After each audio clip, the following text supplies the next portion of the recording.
Metele mi mina tundo mi wa o huta jiji bo mi tundo huta jio o huelo jijelo to me nu mi sele o mi no do iranu mi bo mi na to dogbe nu ye mi on tole o da atande jan kula mi kudo gan ko mi le o kan ko yi kuno be la ko chefo na te ko si ina tiero bi na dogbe nu ye da gbe pon to mi tole do ina tiero popo ito mi ko le ado fi bu pasi problème ko da gbe le bana ma hai oh mina dugbe mina ko Leandre akkorida sa wa ta ko si kudo gan ko me mi de o e kule sogbe bo mi wa kon bo na do ko le ka nu me yin wa nu mi bo don pon mi do gan ko e me nu wi wa lo no din ele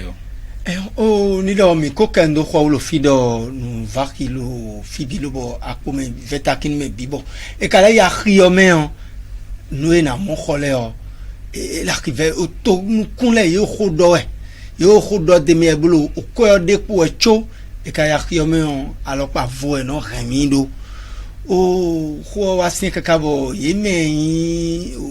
to nu kun alors pade le kan khon itole o yedo emina di zoni pere gmoto me lobotin menu to vito sile mena ko Leandre oui hoy mo bo a check pa do mi do tamen de we tamen to mi kan do e gbo wenu bodo gbede do si so do jiwele di no gbe no ye de tentin jenwe e no do e do sima e na kwede do na e do mo a je fidele a mo do e won la mo do plaque oji aga je ko me na do e kun de o e mo kun ja tutu e flafo e ando bobo le kan na mo na bi le no e na bi le jiwe e ka kan na mo do e a mo do o nuelo semaine lo me mi de ni o me o pen da tole o we no ero ni di akwepo bo e de su lo ero pinpon kaka bo ye ma do alogo ye do mi kunu alogo mo e de su e do akwepen ji nu ede a je gbe hunu ve ahio e puru yi kaka jeti bo ani timenu to vito sile gbe ka ja tamdi da ja kula o time mon ko to mi ka mon kunja o te do nu to vito sile gbe ja bo fitele mo e ka ho ngbe o kan ho to de tele mo o ya ye jo mi de mi ba to na peria o kan ho to ko ya le jile yo mi ko se won ito amon do po e bi na do po no fine yo no va ki ko mi ko do fi do e kun bene to mi ton me kede we e tin bu tin pe de o mo je we jo hon de do yin no va ki ton do yin we yo apa iko ko wai sin apa iro be sin to agaben yo fo pe jibno be amele yo apa iko ko wai yo iwe zo bo mo ko ton ekulu sien alo nu wa cho ato mi ton lewe ajo to kanu ken koko na no mi ton lewe me ne lewe kron be o bobo ton abo e pepe ho to le no ho bo no ma bo ilo na mo te mo le pere mana du deji dion nu boy o lili a che pa do bo do mina e time do mi ko do ho do fi bo mi azik peji jon so inte yo be jon do po mi te na do de me po mi kan ho po bi fi ne yo ndo de kan ho ito te ka po no time no to ito silegbe bona mo te wa time no ye do e wo me lo ru jije no va ki si ko do de yo o nu no me le wezon tout me le wezon bo mo ko ton do mo iwe o kan ho ito do na yi mara ipan ko to ito sile do na kan ho ito tingbeju e de lena kanti bona mo te time no no to vile be do amon ku je me do taji obi no hodo po fi we amon tuto me ne o e a che pare so pa ije de bo ase wa yo nyamoro me no ndagbe de so bonu si u te pon bo e time buka time do anon gbe bi ton me bonu to vile mo ku je buka le time to so ton nu ye me to vito si e no ti kwedu kwajinu apa e hole yo e kan ba vivi ajotole no me ajotole o e ka time pon ndido ko na gbodo mo a etime on dagbedi telo kloton tam mina mon kunje o time mon ko mina mon kunje o do hansiron de maji hando jile bodo avikun gbo sava o no time de we gbo no eru jije ro o tokpon la mi ton le me o nunu konton we no cambio we no jile bonu no podo mo kaka kan yo no verki no gbo amon fidele de bo apade le ko de bo edrin asade o do mi amoro beninu ami yo mi no bana yi donde o e on profiter donde o fidele de bo no do dan mo abuka imo bo no ezo no kamo bi odo ache pa sin mele o yire suno ya hiro po me ko do mi po a ye no ko ya hiro fia bo no ye no ko ya hiro fia ye na o tun do jile o no edo di do mele trito bu baba na sia do de ko mo do jile o mele beninu ayin wanu ko gbigba wutu o sima iro ni sadu akwedo po ji hodo ejen de tegbe hun fie no blode o akwe ma di o do funene won ete ka so be no do akweji won che pupa do na so o afo so do te toton do po so do fie no sa no mo koton de o bona pon o vete ko se cho bona ho bo adu mo do ma do vete se we ya ye na do di do ya do no no ho ton no po no sa mi o chaki kan de ko dai boy ka do amo me tempon bo so ndi gbonklo e wa do mi mo bona iton no po nkona chaka ton do don we eblo chaki o kande ko aton na ko do blu ne eblo mo lo na bi en na sa yo de na so ene on deji won do na pon do ndewe do na do nglo don we ya boy do mo ti we hun nu we na ba do na yin do jele egbon to ko wen po a chapi pa si me na bi ka sepo to vile ko so mo dai do ye ma do mi vendi ho ho do hun ye no do wa lo mo nkan ton dai yo do wa lo mo nkan ton dai ya ye no do ye me sepo mi tegbe dai yo di e ja be mo nkan ton a chapi pa de ono ko blo pere dai kanji we na nu da je wa ganji onu we mi do nu me mi ton le no vi mi ton le we do fun nu mi adon yo do jele a chapi pa de te wa ibe blo nde be yon nu yin bando ho ho we do le ni no ho mo no pon te ka blo we na nu be yon mina moro nu to ga lo sin we nu we o eyin nu be ko do e do asado na be ya e do yo mi ale so do we de nu yin mo a do e mo do ve ro te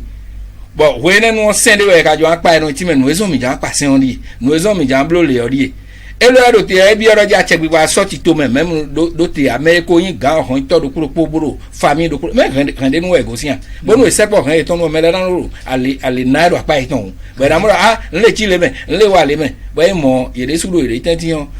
chobo a chepipa bi mate clear ye desu ko sorti to me clean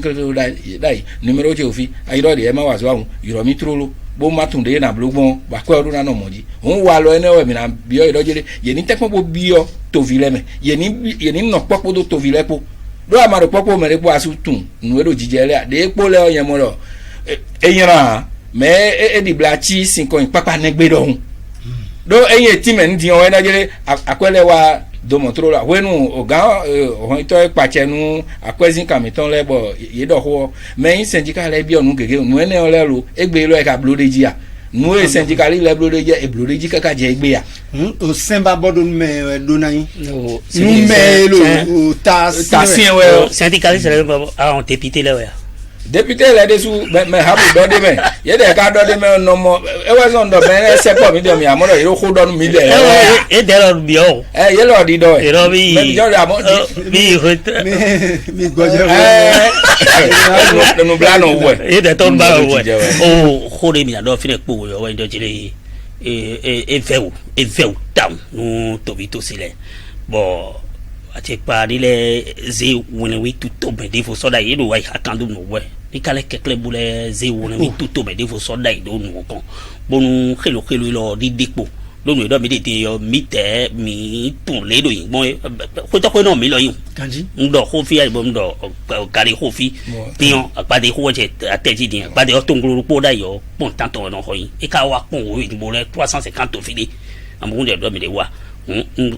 ti baba ti o ki kan ti problem yi mi we ko le di hun do po yi te mo bo ja gele leji bogo alo nu wo we ve lobo mina level le ko si fine lobo na pno mi de le lo na pno no vi mi ton yon le tralado mi ko si apani o ku ye me na pno no vi mi ton yon le do mi mo ye de le tin lo apno san gla me on ye ne on e so me do atungbo me alo pade mi meyi mewi trala mewi vile vi mi ton yon le dada mi ton yon le non mi ton le o ni do kwe si wezun na mo ko chacha lobo zan lobo ime bo so yende lobo nu eni tro nyewe lo fi ono azon lobo ye gege no sonsi to mi ton fi mewi to me no di do yovo to me e ka je yovo to me don asote ya so e no iwa lo ton le mais on cambio minile e so e dile se 7 millions e yon pon bon mi tuno mi na gbon film na pon no vi mi ton dada mi ton non mi ton le ye meno itogu do mo le ko wa lo mo blo agbajumo lo file o na pon pe de mi na ko akode de ça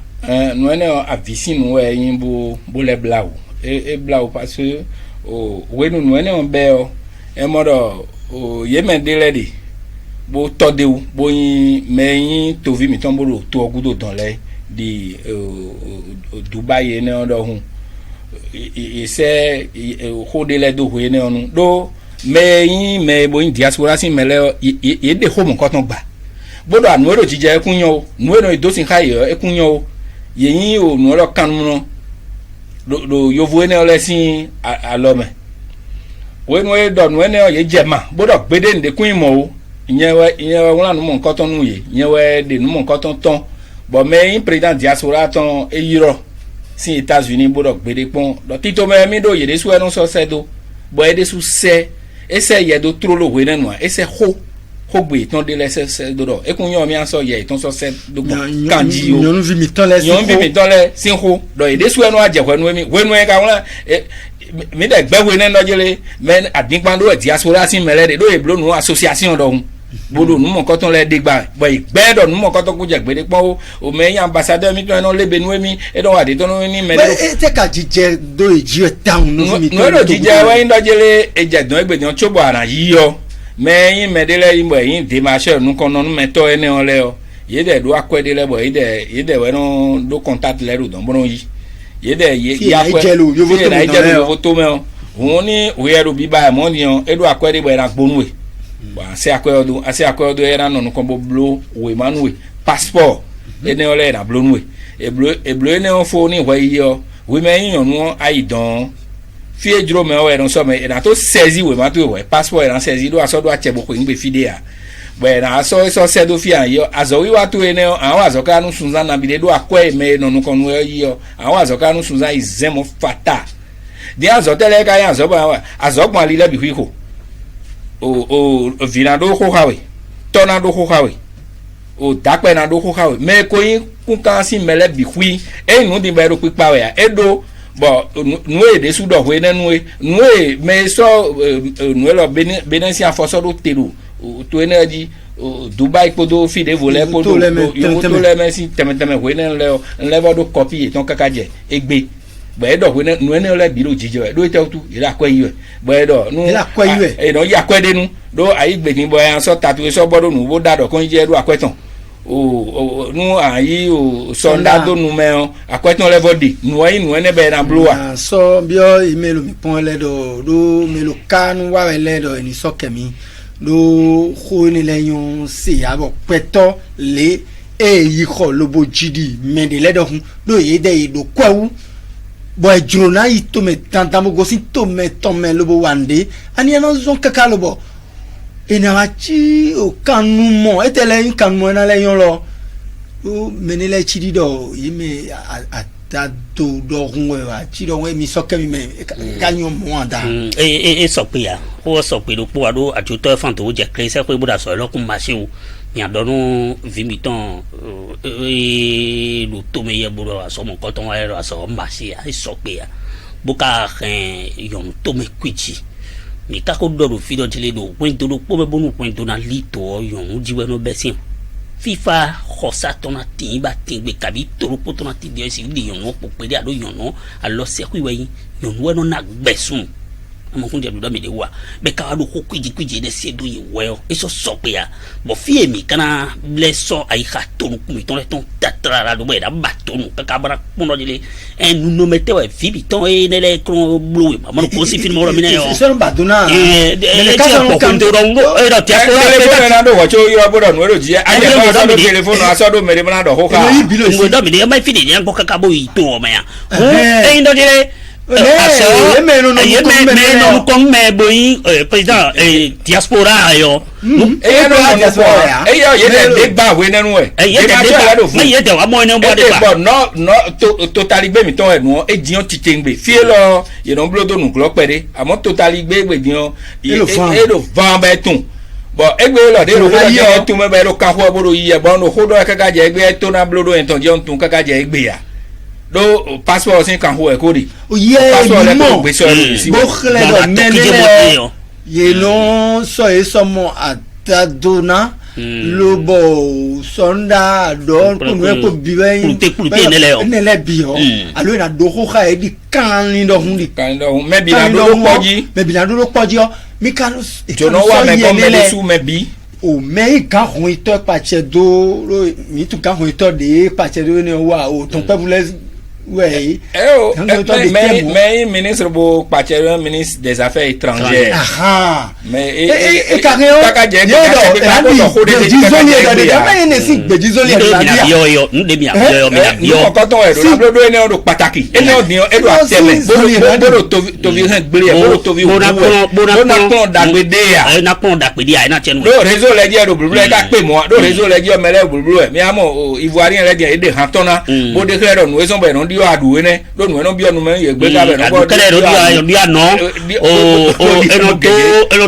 Kokoji nele bi no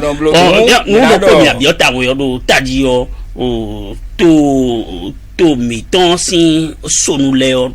do taji yo ke yeme klesi le tanwe no i khamono plafie ton nele to amamono me ke ton di bo ye de kuno ya mon kunje le donc on ti gondo to ko mi don ko le do wa fi ko so ipongwe do da je kudo ton ya hunwe ko a je kudo ton ti yo to vie bi enesi ba mi ko ne ba ru do re gbe mi to ma bi do do file go si fi bo iton ye no wa njo de do ton a eno saya ye gbeto kan ni no ne le wa no saya ni bi na do gbeto kala we ye gbeto lo gbeto be na le do gbeto do gbele be no an don so to di ina wa bo ka wa pa so wa gbe we ja de ma so mo imewi yo vo ma so do mo gbeto na gbere pon e so mo na on gbeji zon ye bere de ye ni tegbo wa so do gbeji zon ni ona vivi hu gan hon to do jere ye ni so eni on so de me eni oni ho pataki de na no do ko chuma do de epo ye ni so e te no biro iton na blo eni on amo e loton ni edo na yi bona ido me do chumi bo ti me ni do fitu e don we no do sin kha na ma lo pere bo so fitu so we na so pe mo na level wa eno eso yin do hume bo ikre ye eni on le bi hui wonu nu azo edo na wa ti tengbe one lido mina le ko waji do egbe kede mina do a hudi vuno mina le ko waji mina plonu fito vino le do e ma do ya lo tome o do tome de suno tome rien et na lo ya jiwe e na igbeto tengbeju yo voro din ba lo ya to jiwe igbeto tengbeju bo e tun gbeto le die lobodo sisi na yo hudo je yo vo gbeji lobo lo asomo nko ton le wa we lobo le ko aba lo mejo menye fi yin mejo me lo pole a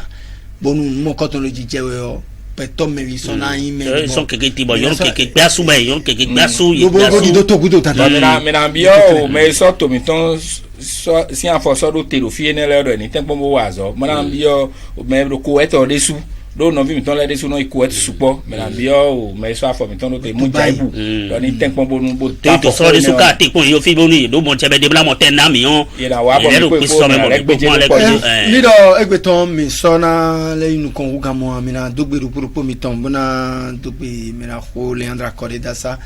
da adani ja ola ni do mi na ko si apane ko mi na yi o foteji